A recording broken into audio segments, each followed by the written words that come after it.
Bonjour Philippe, Bonjour. merci d'être présent sur le salon. Oui, merci toujours avec plaisir. Eh bien, nous on voudrait savoir quelles sont les nouveautés pour ce salon. Alors les nouveautés pour ce salon, c'est mon second livre qui est sur le jazz, enfin la fusion de jazz. La fusion de jazz instrumentale entre le rock, le funk et beaucoup d'autres musiques qui se rattachent à la fusion.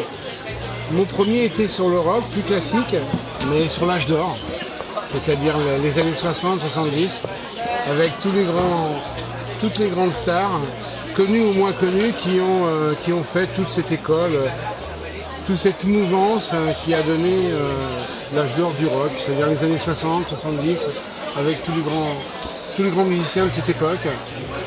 Alors bon, je pourrais vous en parler pendant des heures, mais c'est vrai que j'ai ce bouquin, sur le rock, il se différencie des autres du fait que j'ai fait une sélection précise sur une époque précise, c'est-à-dire 65-79.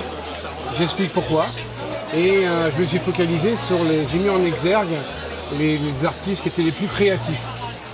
Pas forcément ceux qui ont le plus vendu, quoique les Beatles, les Rolling Stones ou Pink Floyd, ça s'est beaucoup vendu, mais sur des artistes aussi pas très connus, mais qui ont marqué l'histoire de la musique. Ce qui m'intéresse en tant que musicologue et historien, c'est les artistes qui ont marqué leur époque, d'une façon artistiquement parlant.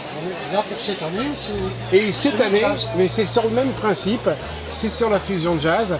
La fusion de jazz avec ses maîtres pionniers comme Miles Davis, Frank Zappa, etc., Return to Forever, Oldie Meola, John McLaughlin, des gens qui sont connus du milieu du jazz et qui ont apporté aussi énormément dans le renouvellement du jazz classique. Jazz classique, il y a jazz new release.